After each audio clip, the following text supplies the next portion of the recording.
Então, para a gente continuar a discussão sobre o uso da inteligência artificial, a gente vai permanecer aqui com o Dr. Kim no nosso painel, chamado IA na Medicina Diagnóstica, navegando por avanços, superando desafios e construindo estratégias realistas para o futuro.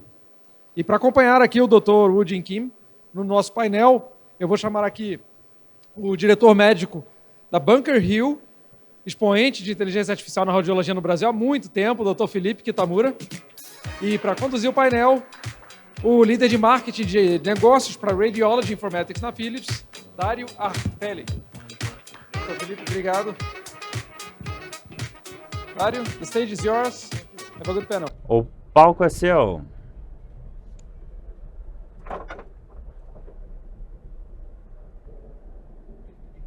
Conseguem me ouvir? Sim. Bom, deixa eu começar com uau! Eu acho que estamos impressionados. Todo mundo está pensando, o que a gente consegue fazer com essa IA sem cometer erros? Então deixa eu começar aqui com o Felipe. Como primeiro ponto, Felipe, em uma frase, na sua opinião, quais são os mitos que a gente tem sobre IA e diagnóstico nos dias de hoje? Vocês conseguem me ouvir? Bom, ótima pergunta. Eu acho que tem alguns mitos por aí, sim. Eu vou focar em um apenas, que eu escuto frequentemente de alguns colegas. Bom, isso daqui é só hype, é só uma bolha, e não vai mudar nada, o mundo vai continuar o mesmo, que sempre foi. Eu acho que esse é o maior mito que eu escuto. Não é que a IA vai trocar tudo, mas as coisas vão mudar bastante. E você, o que você acha? Bom, primeiro de tudo, eu posso dizer que tem muitos mitos, mas eu acho que um mito que eu gostaria de compartilhar hoje é: algumas pessoas pensam, uma solução de IA, por exemplo, tem autorizações regulatórias, eu venho dos Estados Unidos, lá no FDA está ok, mas é só isso que funciona. Esse é o grande mito. Porque primeiro você precisa garantir que essa solução funciona ali como a propaganda, lá no seu hospital. Então a gente tem avaliações, e outra coisa para lembrar é que as soluções IA não é um tabulador. Se você colocar tudo isso na calculadora, você diz, e temos baterias, e com a solução de IA não é assim. Então a solução vai degradando ao longo do tempo. A gente não sabe se vai ter uma degradação amanhã, daqui a 6 meses, não sabemos. Outra coisa que você precisa fazer, você precisa monitorar a solução IA. Isso é algo que as pessoas não lembram, eles sentem. Isso daqui tem autorização do FDA, isso daqui já não, eu vou fazer a implementação, deploy, e acabou. Não é tão simples assim. Esses são os mitos que a gente tem. Então, essa é a solução. Legal. Quando eu vi a sua apresentação, eu pensei que muitos aqui conosco provavelmente começaram já projetos para IA, fazendo testes e tudo mais, mas a maioria tem falhado. Então, o que diferencia um bom projeto e um projeto fracassado? Boa pergunta. Eu sempre tenho 2 respostas aí: IA e governança. Governança de IA envolve quem, onde, quando a gente fala desse ciclo de vida do IA.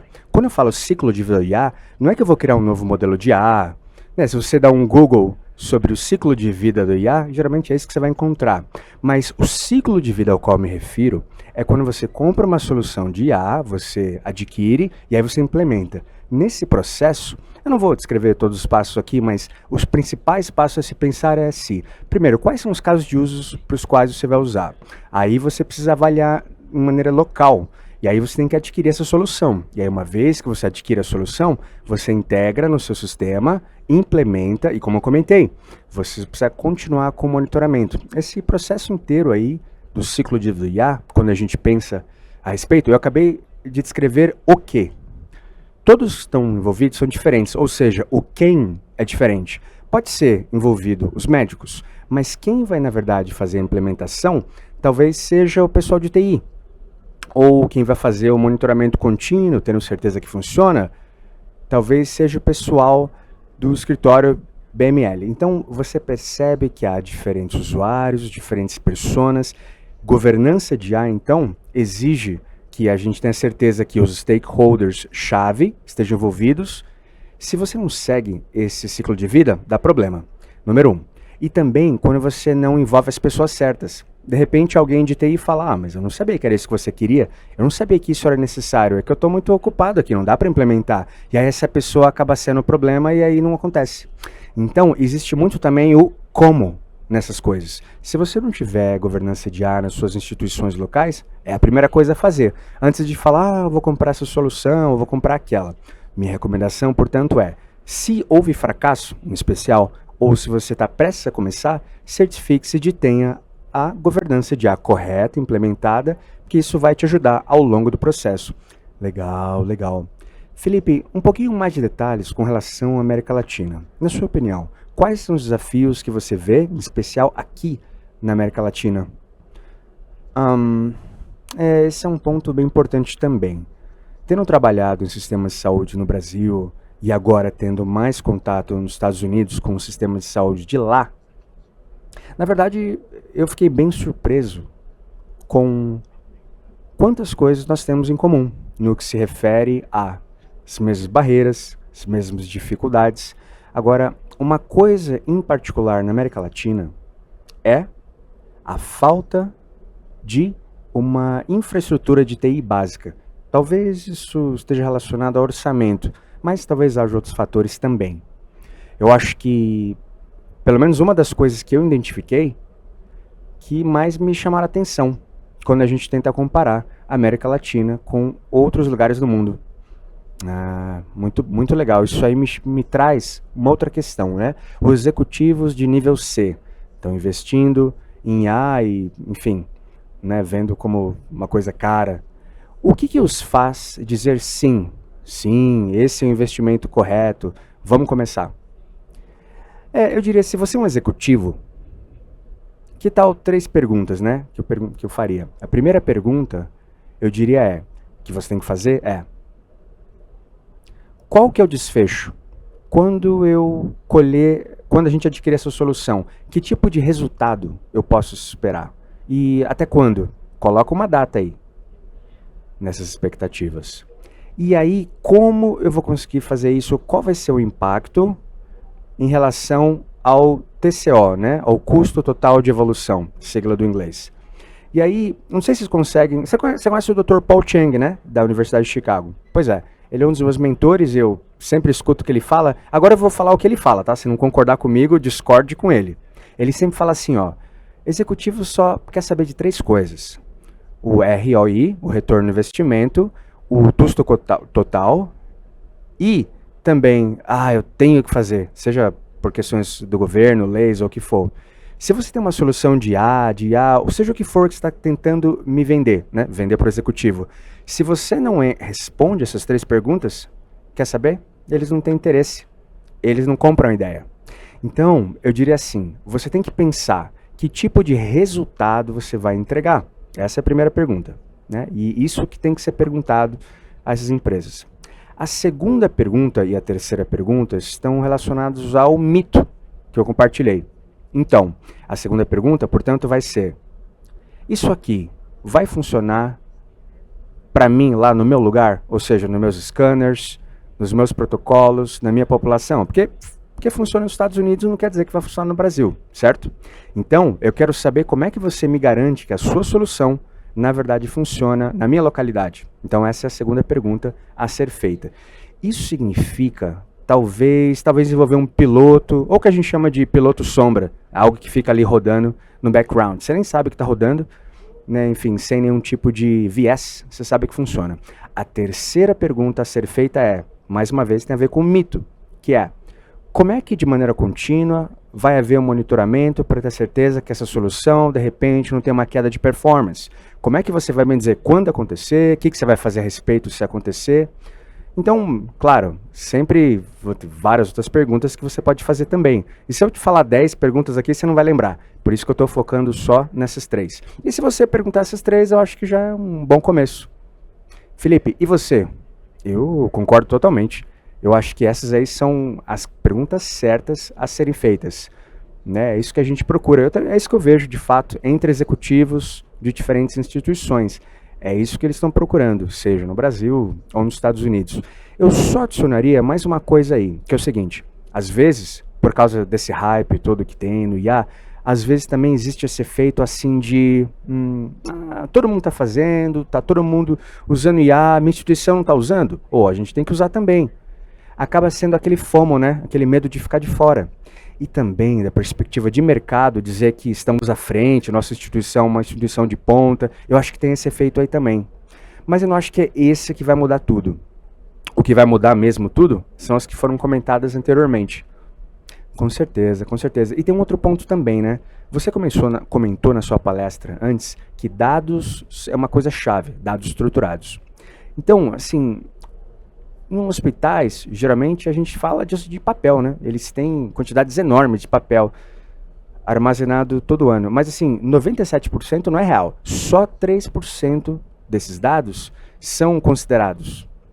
Como é que a gente pode gerenciar isso? Como é que a gente lida com isso? Ótima pergunta.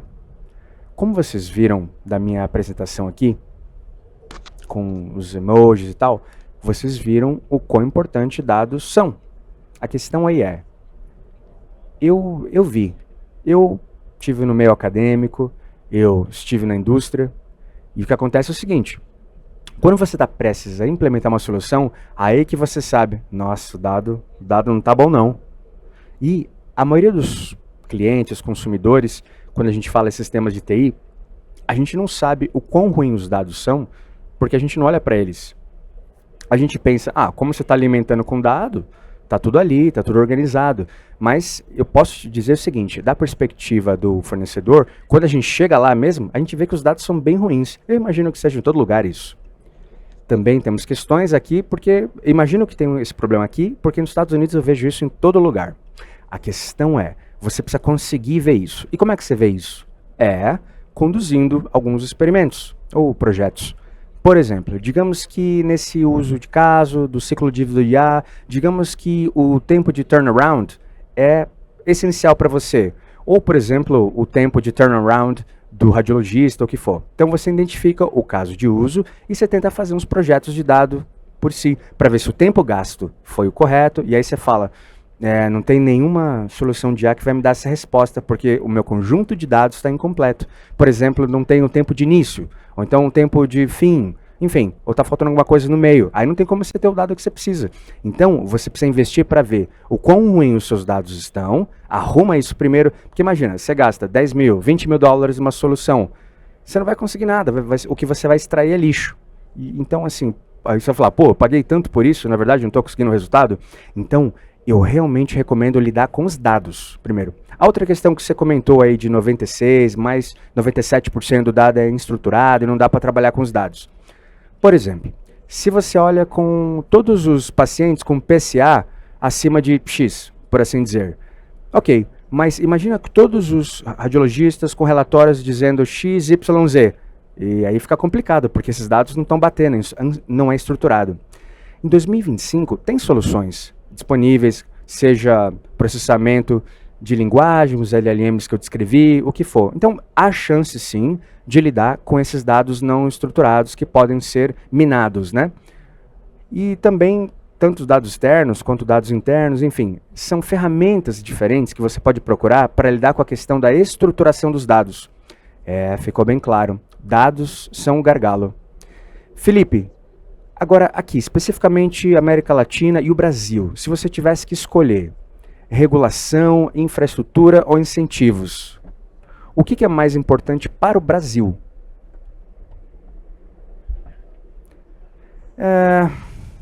Então, eu diria todos que você mencionou, mas se eu tivesse que escolher eu acho que eu diria infraestrutura. Porque incentivos, eu acho que o sistema de saúde no Brasil, ele é bem parecido em termos de incentivos em comparação aos Estados Unidos. Temos os mesmos tipos de problemas aqui, né, assim, dos incentivos negativos, seja entre colegas, quando a gente fala, né, dos clínicos e tudo mais. Eu acho que infraestrutura é a maior questão, mas eu também mencionaria que regulação também tem sido um problema para nós. Por quê? A lei mais recente, né, a Lei Geral de Proteção de Dados no Brasil, é bem parecida com o GDPR, né, da Europa. Então, por um lado, eu digo, como alguém quer inovar, alguém da indústria quer criar, quer implementar modelos, isso é uma barreira. Por outro lado, como cidadão, eu me sinto seguro, porque no final isso regula como é que as pessoas usam os meus dados, os dados da minha família. Então, é difícil equilibrar essas coisas. Eu acho que a gente acaba indo para os extremos, proteção, e acaba favorecendo proteção ao invés de inovação. Ah, muito claro. Bom, agora vamos tentar ajudar todos os executivos de nível C, né, que a gente tem aqui conosco hoje, como é que eles podem entender o investimento, justificar esse investimento na infraestrutura dos dados, porque muitas vezes esse investimento não é muito claro. O que comentou-se aqui é o seguinte, tem que ser feito, só que o retorno nesse investimento não é muito claro. É bem desafiador mesmo, e que me lembra inclusive da época quando eu trabalhava no departamento de inovação aqui no Brasil, num sistema de saúde muito grande. Na verdade, eu não participei, né, no pitch dessa ideia. Na verdade, veio de cima. E foi uma ideia que o CEO teve na época. E CEOs pensam assim. O que eu acho é o seguinte. Eu entendo que sistemas de saúde têm vários problemas. Eu entendo que as limitações geralmente se referem a recursos. Pessoas, tempo, recurso, orçamento. Eu entendo, mas eu acho que se as instituições não começarem a olhar para essas coisas, novas tecnologias abertas, há mais possibilidades, outras oportunidades, e muitas empresas vão tentar trabalhar nisso. Se as empresas não fizerem isso, talvez não seja amanhã, mas em algum momento a gente vai se encontrar numa situação onde as coisas vão se complicar. E você? Ainda que eu tenha dito sobre a importância do ROI, do ROI, eu acho que há a questão do burnout, escassez de staff, isso no mundo inteiro. As pessoas, né, principalmente executivo, sabem essa questão do retorno ao investimento de software, né, o nível de satisfação do clínico. Então a gente tem que tentar aliviar esse burnout que muitos dos profissionais de saúde, os médicos, têm enfrentado. Uma das soluções de AI mais quentes do momento não é radiologia. Nos últimos 2 anos, por exemplo, nos Estados Unidos, essa tecnologia de descrição ambiente, ela ouve a IA, a conversa entre o paciente e o médico. Quando acabou, o prontuário já está ali com todas as notas feitas por causa da IA. E essa tecnologia de descrição ambiente está sendo adotada assim, coisa de louco. Tem ganhado muita atração. Nos Estados Unidos, já tem mais de 100 startups nesse espaço. Muitas delas vão entrar em apuros porque a Apple acabou de anunciar que eles vão fazer isso também. É assim que você mata várias startups de um dia para o outro. É isso que acontece. Porém, isso mostra que há um benefício aí. Porque a questão é a seguinte. Nos Estados Unidos, quando um hospital perde um clínico, você precisa de outro. Primeiro, custa muito mais do que você pagava ao médico. E assim, essas coisas não acontecem do dia para a noite. Tem muita papelada envolvida. Esse número é meio velho já, mas todo dia que você atrasa na acreditação do novo profissional, você perde $7.000. Então, a ideia de fato é reter os médicos que você tem. Nos Estados Unidos, hoje, se você é radiologista, você encontra trabalho em qualquer lugar, porque a escassez é enorme. Quando se fala em radiologia, muita atração, né? Eu acabei de falar sobre soluções automatizadas, onde o radiologista descreve aquilo que foi encontrado e pronto, IA já lista tudo e tudo mais. Talvez vocês achem que isso não é grande coisa. Da perspectiva do CFO, ok, então isso economiza 30% do tempo do radiologista, deixa eu fazer as contas aqui, da perspectiva financeira. Mas se você pergunta para o radiologista, por que você gosta? Eles vão dizer o seguinte, porque eu me sinto menos cansado, cansada ao fim do dia. Então, na verdade, o impacto com os médicos em si é enorme. Um exemplo real. Eu perguntei para o radiologista, você gosta da solução? E a resposta foi, bom, eu trabalho em 8 hospitais diferentes. 6 tem esse produto automatizado, 2 não tem. Adivinha, quando eu vou para casa, minha esposa sabe exatamente em quais hospitais eu trabalhei, porque eu tô diferente, eu trabalhei diferente, eu me sinto diferente, eu respondo diferente. É nesse tipo de coisa que a gente tem que pensar quando se fala em ROI para o IA e suas soluções, né? Então tem que pensar nessa questão também quando se discute. Assim, claro, não é só questão de dinheiro, dólares e centavos. É um pouquinho mais a fundo aí nessa questão. Como é que a gente consegue priorizar? Porque você disse que há muitos cenários diferentes onde a gente pode usar IA. A gente tem alguns mais fáceis, outros mais complexos. Como é que a gente prioriza? Que tipo de perguntas devem ser feitas? Que respostas a gente precisa para passar para o próximo nível? Porque hoje de manhã eu também conversei com vários clientes aqui da América Latina. Fala-se em centenas de projetos com IA que eles não conseguem seguir. Precisa haver uma prioridade. Como é que eles conseguem lidar com isso? Boa pergunta. Às vezes, os clientes não sabem o que eles querem. Eu sei que parece estranho falar isso, mas antes dos carros surgirem, se perguntasse o que as pessoas queriam, eles queriam cavalos mais rápidos. Então, nem sempre o público, né, a audiência vem dos usuários. Às vezes as pessoas vêm e falam, era isso que eu precisava. Então, às vezes, esses elementos também. A minha mensagem para a indústria é: descubra hoje. E um dos meus mentores sempre disse isso. Que problema que eles têm, e a gente cunhou isso nos Estados Unidos, cabelo pegando fogo. Que problema que eles têm, cabelo pegando fogo? Sabe por quê? Se seu cabelo estiver pegando fogo, você vai fazer qualquer coisa para apagar esse fogo. Então a gente precisa entender da perspectiva do cliente, qual que é o seu cabelo pegando fogo? E da perspectiva da indústria, a gente tem que inovar e entender que solução endereça isso. Porque agora está todo mundo tão ocupado, reembolso tem caído. Então, assim, se eu tenho um cabelo pagando, se meu cabelo não estiver pegando fogo, eu não vou pagar por isso. É isso que você tem que descobrir. E é por isso que comunicação em eventos como esse aqui é tão importante. Porque vocês, executivos de você, tem que falar, meu cabelo está pegando fogo nessa área. Aí a gente entende, a gente ouve e a gente pensa, tá bom, como é que a gente apaga esse fogo? Ótimo, Felipe. Você pode adicionar alguma coisa específica da América Latina que é realmente importante? Tá, você pode só fazer a pergunta de novo? Eu digo assim, o que é importante quando a gente fala da priorização de investimento? Os executivos de nível C, eles precisam de dicas para entender como é que a gente passa para o próximo nível com relação ao IA. Então, como é que a gente ajuda eles a priorizar os investimentos? Na América Latina, tá? Em específico. Como que o Wojin acabou de mencionar.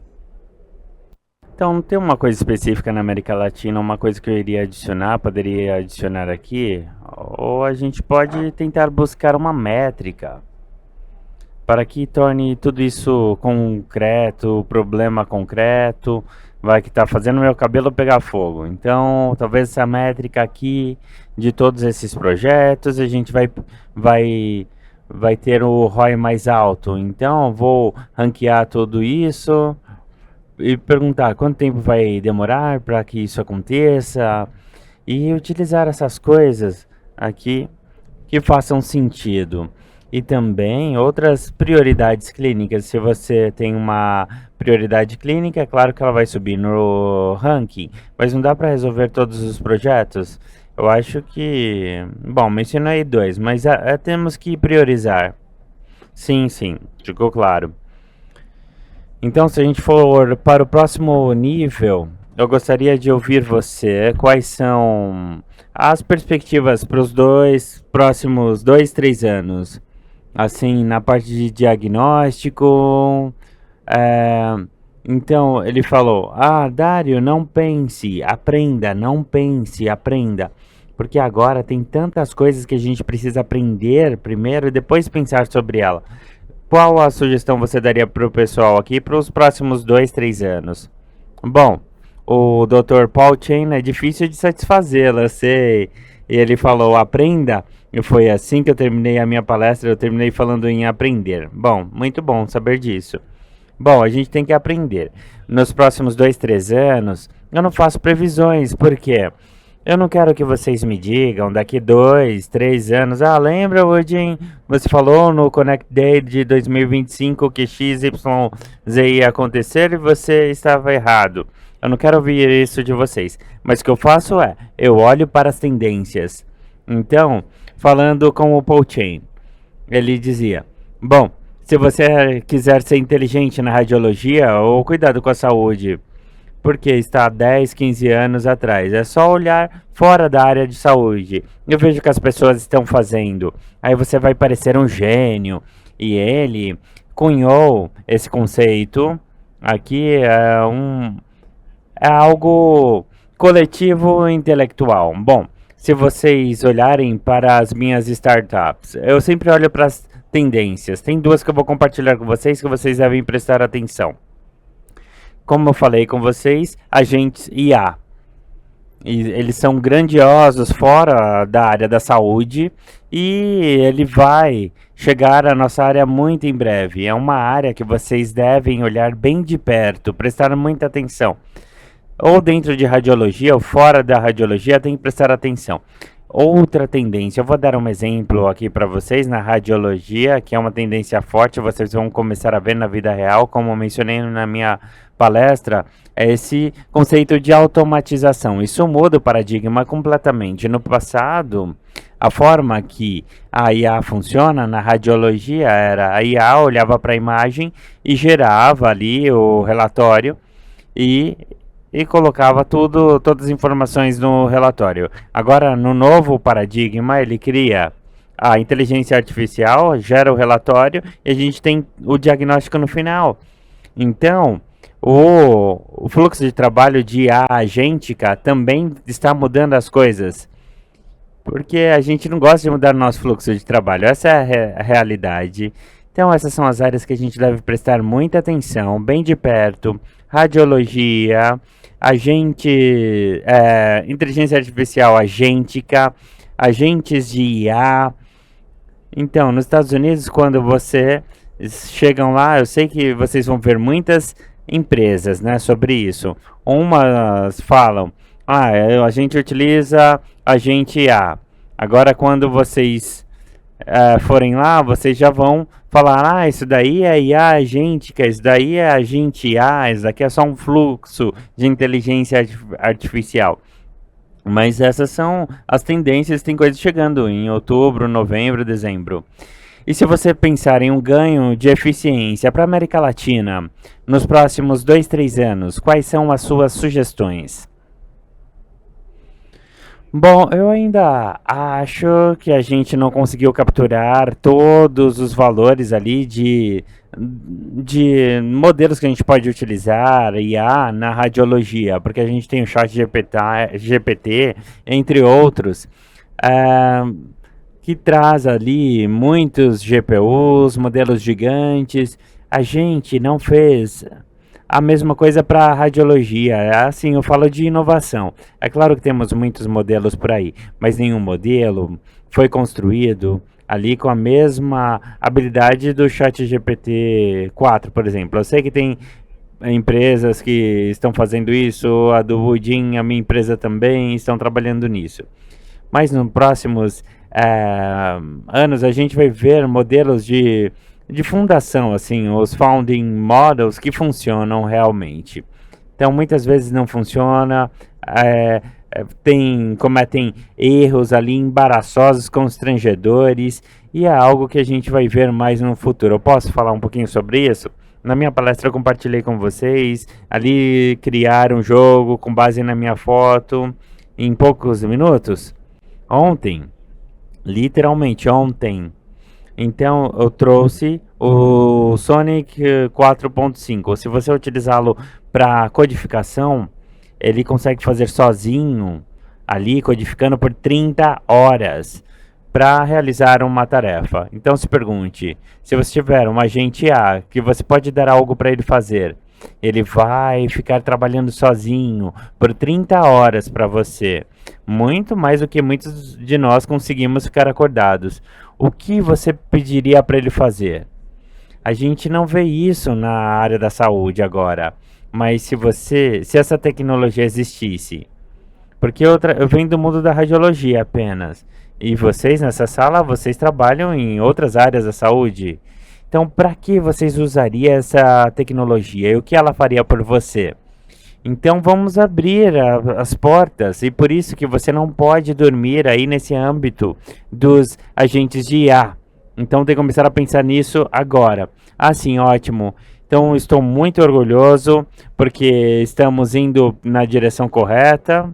E eu gostaria de fechar com algo que vocês já discutiram aqui, mas eu tenho certeza que muitas pessoas aqui na plateia já teve fracassos, falhas, isso é normal. E como a gente pode ajudá-los a não falhar de novo? Então, por exemplo, muitos projetos, um projeto, qual é a sua sugestão? O que você faria, Felipe? Ah, sim, é claro. Se alguém já tentou implementar inteligência artificial e não funcionou, a primeira coisa que eu faria é olhar para trás e tentar ver o que aconteceu. Qual que foi ali, qual que foi o gargalo que nos levou a essa falha. Mas no geral, se você nunca tentou utilizar inteligência artificial, gosto do que o professor Andrew disse, da Universidade de Stanford. Ele fala no seu livro de IA, comece com algo simples, pense no problema. Um problema, se você resolver, as pessoas vão ver valor nisso. E isso está relacionado com levantar dinheiro, mas também com inteligência artificial. Comece pequeno, um teste piloto, aí comece a escalonar até ter resultados.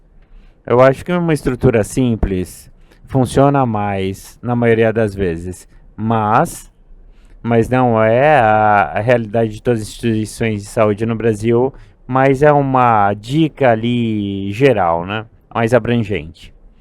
O Jean, sim, Felipe, quando você falou, se você falhou com uma solução IA ou múltiplas, você tem medo de tentar de novo? Pense, o medo não é uma estratégia.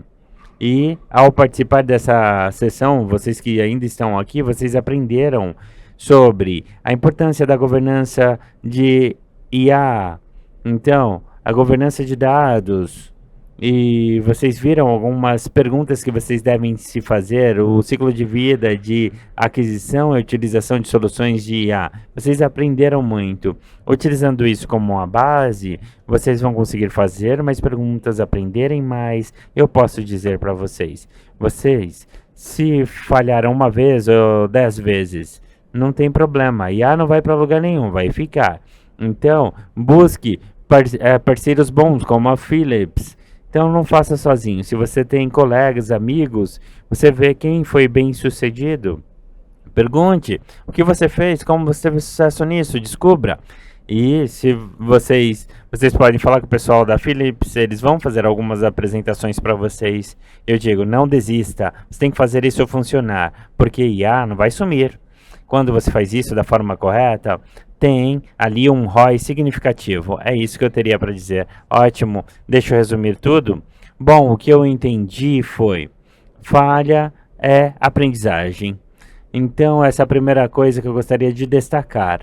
A segunda coisa é que o dado é a chave. Se você não tem o dado correto, não adianta. Então, otimize seus dados, estruturação de dados, e isso funciona para todos. Precisamos estar prontos para os próximos anos com IA. E outra coisa que eu gostaria de destacar é priorização é chave. Precisamos focar no problema que queremos resolver, como você disse, Felipe, e pensar qual é o problema real que você quer resolver e resolvê-lo. Aí depois você vai para o próximo nível. Eu acho que é uma jornada, a gente começa harmonizando os dados, aprendizado, como o doutor disse, e depois pegar as falhas, aprendizados e subindo de nível aos poucos. Eu acho que é um bom resumo do que a gente discutiu.